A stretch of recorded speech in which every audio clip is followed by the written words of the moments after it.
Welcome back to WARRP Reacts, everybody. Hello. Hey, guys. We are, theme this week has kind of been like Wayback Machine kind of stuff we used to do and revisited. Okay. So far, it's been pretty cool. Sure. We did this one a long time ago. This gentleman. Back then, it was Youth Pastor Ryan. Look it up on our list. You'll find it. It was pretty funny. These days, he rebranded to his actual channel name. Instead of Youth Pastor Ryan, it's Ryan Kelly Comedy. So this video he dropped is what didn't Hasbro steal or copy? Interesting. Okay. So yeah, it's going to be interesting. Let's check it out. Hey Hasbro, what do you this make, guy. buddy? We make joy. We're the purveyors of playtime, architects of imagination, and the #1 reason a parent will step on something sharp in the middle of the night. We make toys. Oh, that's so wholesome. What was your first big hit? Like a cuddly teddy bear or a train set? Well, our first success was a little kit that encouraged children to take household vegetables and repeatedly stab them with sharp plastic spikes. Huh? I feel like you need to... What? Mr. Potato Head, the original 1952 version was just a box of parts. Ears, eyes, a nose, little mustache. We provided the stabby implements of facial creation, and the child provided the starchy canvas. And the canvas was a real potato? A real potato, or a beet, or a cucumber, or just really whatever vaguely head-shaped produce their parents had lying around unsupervised. This sounds like how we ended up with a lot of serial killers in the 60s and 70s. And also, gross. It taught valuable lessons like the fleeting existence of beauty as your friend slowly rotted on your dresser, or the basics of microbiology as mold formed around his jaunty plastic hat. We really were ahead of our time in STEM education. So you were selling shivs for potatoes? Why did you stop? Ugh, the government always ruining the fun. New safety regulations in the 60s meant we couldn't just sell sharp-pointed objects to children anymore. What? And the parents complained that the rotting vegetables was attracting rats. So, in 1964, we were forced to make an entire plastic potato body for him. That's sorry. a little disturbing looking right there. I was going to say, I remember Mr. Potato Head. You don't look nothing like that. Not no more. That's creepy. No, sir. Oh boy. It was a dark day for creative freedom. Okay, so after you were forced to make your toys less of a biohazard, what came next? We noticed a glaring inefficiency in the market. 50% of children were being completely ignored by the doll industry. You mean boys? Exactly! So we decided to make a doll for boys. A soldier, a hero, the ultimate American fighting man. We call him G.I. Joe. Ah, classic toy, and two terrible movies. But there was a problem. We couldn't call it a doll. The focus groups were a disaster. Little boys in the 60s would rather play with a rotting potato than a doll. Yeah, and the government said, please stop stabbing vegetables, so what did you do? We invented a new term. We summoned all of our marketing wizards, performed the black magic ritual to create a new brand, and birthed a new phrase into the world.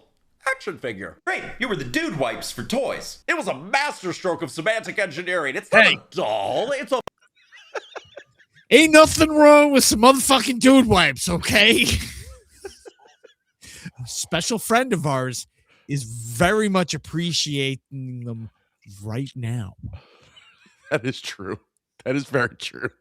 He really needs them dude wipes because right now that's I mean, he's got a lot going on with that old song. Was that Ring of Fire? Oh. Forget Chariots of Fire. Anyway. Okay, moving on. fully posable fighting man that's 12 inches like every man should be. What the He also doesn't come with outfits. He comes with combat gear. He doesn't live in a dream house. He lives in a forward operating base. We even gave him a cool scar so that no one can ever question his masculinity. And the Kung Fu grip? Oh, a technological marvel that allowed him to kind of hold his rifle so long as he wasn't, moved or a window was open and a strong gust of wind could knock him over. Okay, thanks for showing the power of words and the lack of power in the human brain. Then came the 80s cartoon, right? Ah, yeah, the 30-minute commercials. It was a golden age. We had to create a show where our heroes, the Joes, fought the forces of Cobra. There was Rewind just a little bit Just a little bit. and look under the door to the screen's left. Before this? Before this, like right there. Press play, but just keep looking at the door. Okay, thanks for showing the power of words and lack of power in the human brain. Then came the 80s cartoon, right? Ah, yeah. It was a cat. It's a cat. It's a cat. It's Going like funny. this. Yeah, Let me yeah. in. Let me in. What's going on in there, guy? What's going on? in 30-minute there? commercials. It was a golden age. We had to create a show where our heroes, the guys Joes, just like- fought the forces of Cobra. There was a catch. The Broadcasting Standards and Practices people said that we couldn't have anyone, die. You made a war cartoon where nobody dies? Yeah, again, the government ruining childhood dreams. Of death? Okay, here's how it went. Cobra would fire thousands of red laser blasts, and the Joes would fire thousands of blue laser blasts, and not a single one would ever hit a person. Ever. They'd hit a tank, a plane, a tree, never a person. I made the stormtroopers look awesome. Okay, I'm no expert, but if you shoot down They made the stormtroopers look awesome. Oh, that's great. They're like marksmen.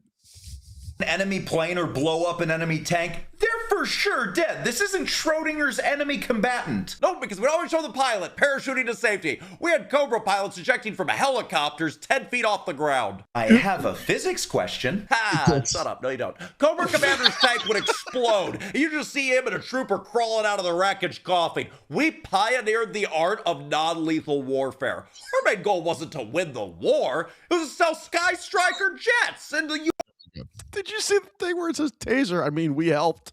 Yes.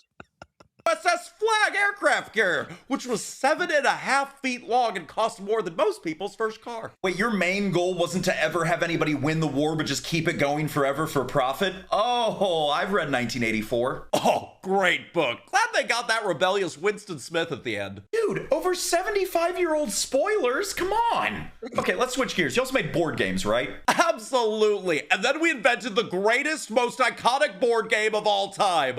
The one that teaches families the value of crushing your opponents with brutal capitalism, mangling their corpses under the unpayable rent. Monopoly. You invented Monopoly? Wow.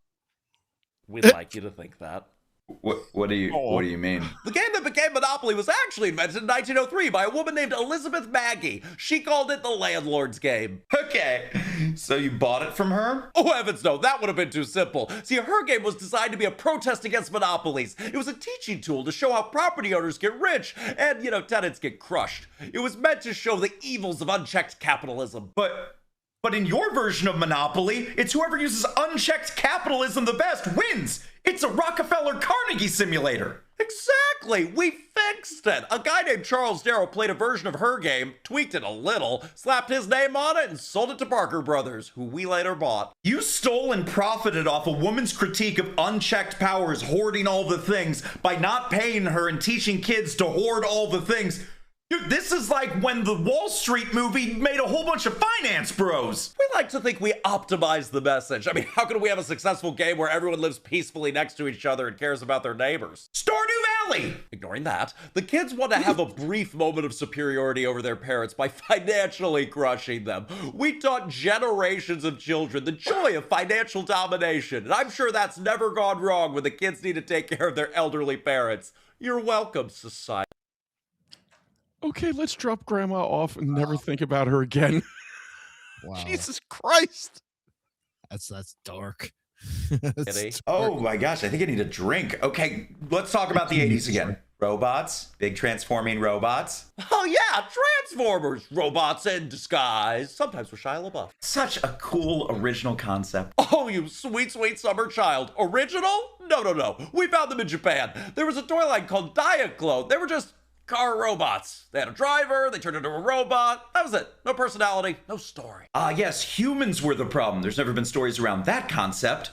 So you licensed it? No, we absorbed it because it was the closest thing we could figure out to cloning Diaclone. We got rid of the humans and gave the robots personalities. 2 factions, Autobots and Decepticons, and some leaders. We named them Optimus Prime and Megatron. Can you guess which one's the good guy? Is it the one that had Prime in the name? Wow, you're getting good at this. We gave them a civil war that raged for millions of years. Right, back to Endless Wars. Does this take place in the Middle East? No, it takes place on Cybertron, a place we made up. Because we didn't just want to make toys, we wanted to make a mythology. Yeah, and another cartoon to sell toys. That Naturally, the cartoon was just the appetizer. The main course was the 1986 animated classic, Transformers, the movie. Yeah, and the weirdest song to ever be put in a movie, Weird Al's Dare to Be Stupid and Orson Welles' The Citizen Kane guy's last role, which was Unicron. Yeah, I mean, there were some weird parts, but I mean, had to be. Why? It was designed with one purpose in mind, to murder the entire 1984 toy line on screen so that we could introduce the 1986 line. Wait, what?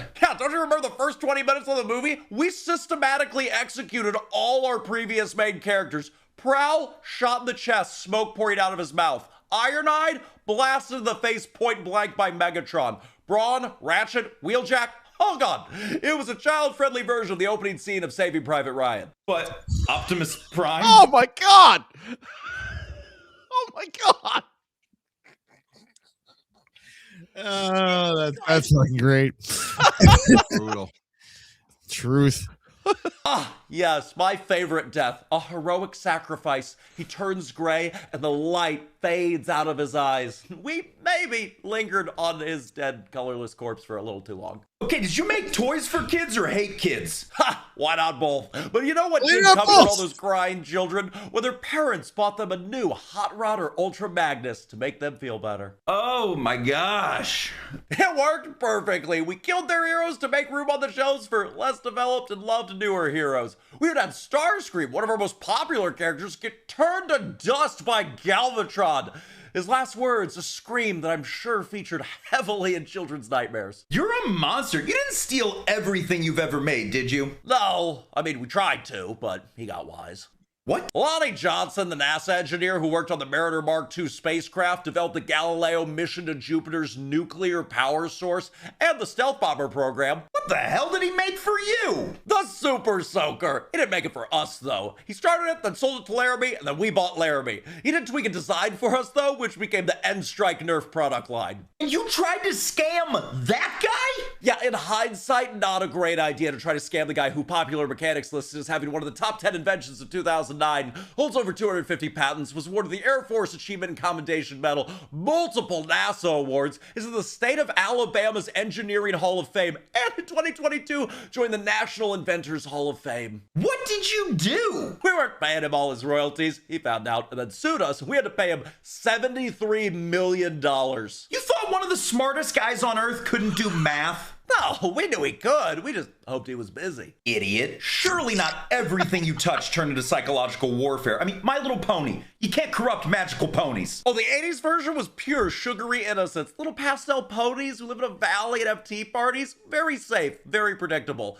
Then we rebooted it in 2010 with a show called Friendship is Magic. And then the internet happened. what do you mean? Well, we created a show for little girls, but for reasons our marketing team is still trying to understand, it was adopted by a legion of adult men. They call themselves bronies. All right, the bronies. We didn't plan it, we don't fully understand it, we just know that suddenly there were 30-year-old men in business suits unironically discussing the finer points of Fluttershy's character development. They write fan fiction, they create fan art with way too detailed sexual characteristics, Oh, and God. they hold massive conventions.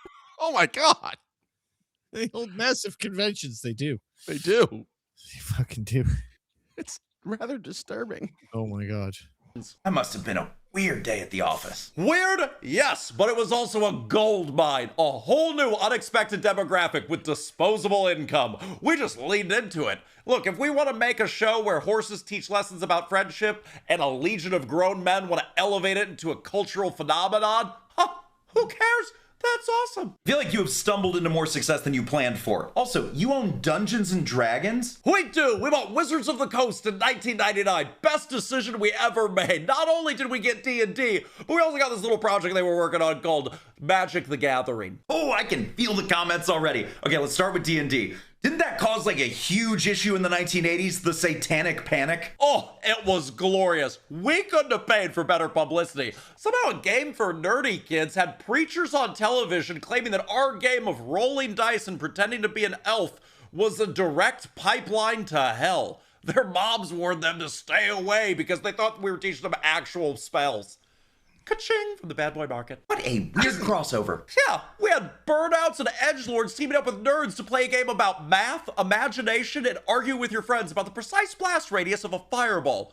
totally harmless. But the more adults freaked out, the more every teenager in every suburban basement wanted to play it. Sales went through the roof. Oh, I get why they say hail Satan. Okay, don't say that. And Magic the Gathering. I get why they say don't say that. It's just, Oh boy.